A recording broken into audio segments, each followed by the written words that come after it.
ikaw na aswang. Ano man? Intra ka sa ako nampang. Ay, hindi ko yung makampang. Si mo gampang kami nga duwa. Ikod ka naman pa ka na sa ako. Hindi ko gani. Hindi ko gani. Hindi ko gani. Gani. Hindi. Anong kakalatabo, di? Ano naman ang inaawayan nyo? Sogit binaguna. Ano siya niyo? Ikaw mo. Pagkagi, nagapay munong ko. Dali ka mo di nga tatlo, kay may istorya ko sa inyo.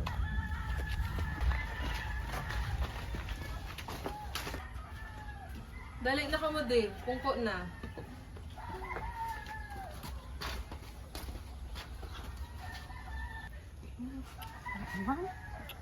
Kabalo ka mo kung anong kakatabo sa mga bata nga pasaway parisin nyo.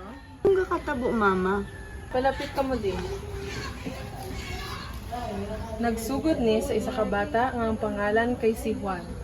Yun sa alamat, sa isang bahay malayo sa kinagisnan, nakatira si Juan at ang kanyang ina, kung saan palaging rinig sa kabilang bukid ang pagtatalo ng mag-ina dahil sa pagdadabog ni Juan. Hindi naman pagkaka kuman. Juan! Gay, kakalanda. Imo sa nalagta mo. Ginapakadaya mo ang himuson mo nalagta mo. Gursi mo nga himuson na ang balay. Kikada mo lagta. Imo man yung mga kalat. Dali lang ba lang mo?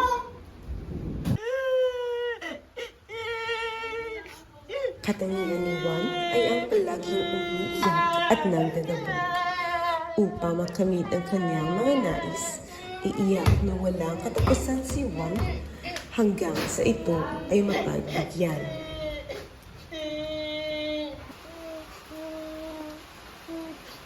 Totoo, hindi man ang mga luha nito, kinagamit niya itong paraan upang makuha ang kanyang mga gusto. Ang araw, nais ni Juan na pumunta sa kagubatan. Ngunit hindi siya pinayagan ng kanyang ina dahil hindi pa siya nakapaglinis at hindi siya masasamahan nito.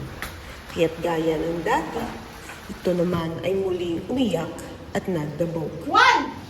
Ano? Pagpulin ko dapat ang mga kalat mo himos na niya?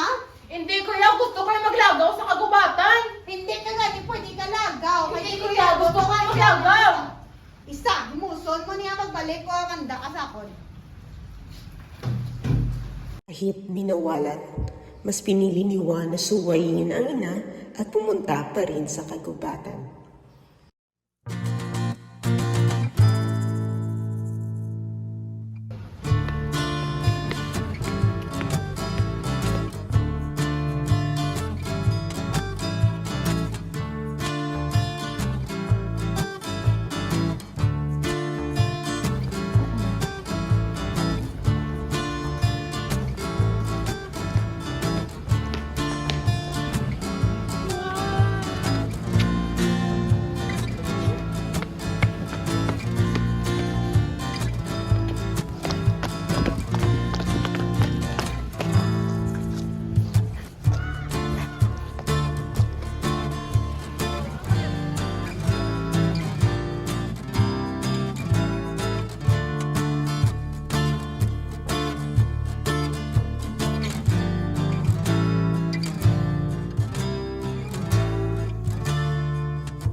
Sa pagod sa paglalaro sa kagubatan, si Juan ay nakatulog at di inasahan ang isang kakaibang kaganapang paparating.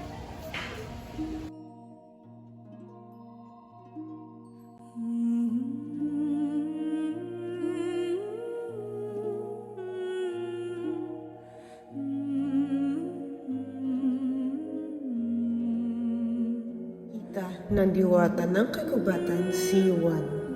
Alam nito ang asal na pag-iyak at pagdabog ni Juan, kaya't naisipan niyang turuan ito ng leksyon.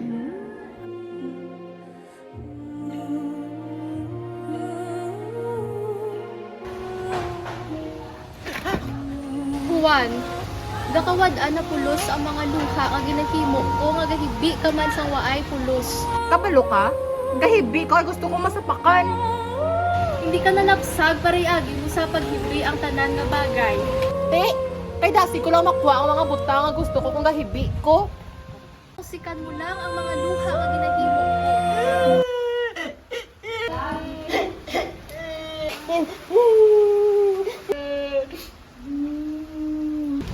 Sugod subong, kinanglan katagaan sa leksyon. Sugod subong, hindi ka na makahibi kag ikaw na ang makapahibi sa iban nga tawo.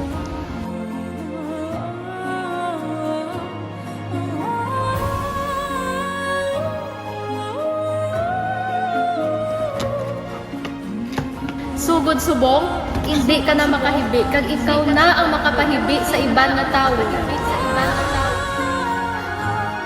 Sa sumpang ibinigay ng diwata kay Juan, hindi na ito nakaiyak muli at unti-unti naging sibuyas.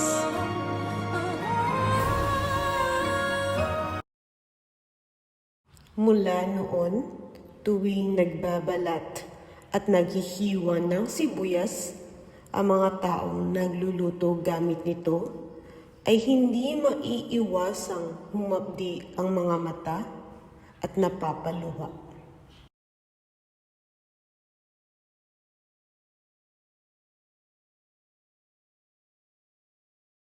Na ang storya ni Juan. Te, maaway pa ka mo duwa. Hindi naman. Sorry.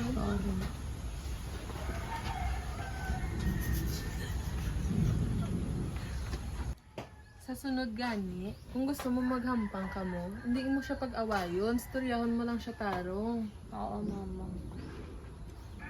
Te, lakad na ta, kayo makaon na ta.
Mo lang to relasyon ta? Di sige, break na lang ta.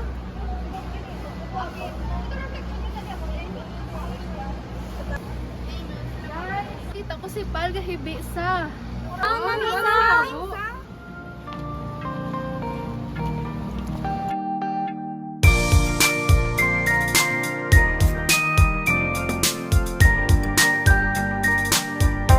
This is a large na sardine. Thank you.